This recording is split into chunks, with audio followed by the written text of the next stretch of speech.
മോടി പിടിപ്പിച്ച അയ്യപ്പൻകോവിൽ പഞ്ചായത്ത് കാര്യാലയത്തിന്റെ മുൻവശം തകർന്ന് വൃത്തിഹീനമായി. 20 ലക്ഷം മുടക്കി മോടി പിടിപ്പിച്ചതാണ് 5 വർഷം കൊണ്ട് തകർന്നത്. പഞ്ചായത്തിന് നിലവിൽ ബോർഡ് പോലും ഇല്ലാത്ത അവസ്ഥയിലാണ്. പഞ്ചായത്തിന്റെ മോടി പിടിപ്പിക്കൽ നടപടിക്കെതിരെ നിലവിലെ ഭരണസമിതി ആരോപണം ഉന്നയിച്ച് രംഗത്ത് വന്നു. നിർമ്മാണത്തിലെ അപാകത കണ്ടെത്തണമെന്ന ആവശ്യം ഉയർത്തി പഞ്ചായത്ത് ഭരണസമിതി പരാതി നൽകിയിരിക്കുകയാണ്.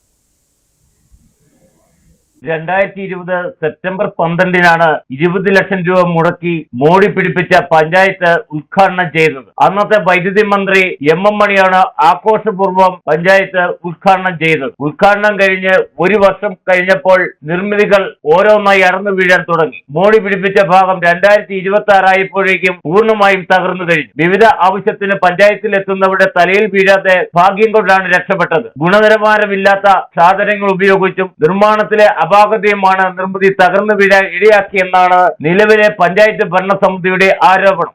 2020 നിർമ്മാണം ചെയ്താണിത്. മൊത്തം പൊളിഞ്ഞ് താഴെ പോയി. കുറച്ചില്ലെങ്കിൽ ഒരാളുടെ തല കഴിഞ്ഞ് പോകാൻ അതാ രീതിക്ക് അവസ്ഥയായിപ്പോയി. നമ്മുടെ ബഹുമാനപ്പെട്ട വൈദ്യുതി മന്ത്രിയാണ് ഇതിൻ്റെ ഉദ്ഘാടനം ചെയ്തത്. 2020 സെപ്റ്റംബർ 12-ാം തീയതിയാണ് ഉദ്ഘാടനം ചെയ്തത്. ഒരു 4-5 വർഷം പോലും ഇത് നല്ല രീതിക്ക് നിന്നില്ല. അതിൻ്റെ അവസ്ഥ അതുപോലെയാണ് ചെയ്തു വെച്ചിരിക്കുന്നത്. ഇതുപോലെയൊക്കെ കാണിക്കുന്ന ഇതിൻ്റെ അന്വേഷണമായിട്ട് ഉറപ്പായിട്ടും മുന്നോട്ട് പോകും.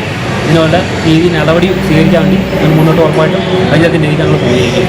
നിർമ്മാണ സമയത്ത് തന്നെ പ്രതിപക്ഷ അംഗങ്ങൾ എതിർപ്പ് അറിയിച്ചിരുന്നു. എന്നാൽ ഇതെല്ലാം അവഗണിച്ച് നിർമ്മാണവുമായി അന്നത്തെ ഭരണസമിതി മുന്നോട്ട് പോവുകയായിരുന്നു. നിർമ്മാണത്തിലെ അപാകത കാരണം പഞ്ചായത്തിന് 20 ലക്ഷം രൂപയാണ് നഷ്ടമായിരിക്കുന്നത്. നിലവിൽ പഞ്ചായത്തിന് ഒരു ബോർഡ് പോലും ഇല്ലാത്ത അവസ്ഥയിലാണ്. പഞ്ചായത്തിന്റെ ഇന്നത്തെ അവസ്ഥ കണ്ടാൽ ആരും മൂക്കുത്ത് വിരൽ വെച്ച് പോകും. നിർമ്മാണത്തിൽ കുറ്റക്കാരായവർക്കെതിരെ നടപടി ആവശ്യപ്പെട്ട് നിലവിലെ ഭരണസമിതി മുന്നോട്ട് പോവുകയാണ്. Idukki vision news, Ayyappancoil.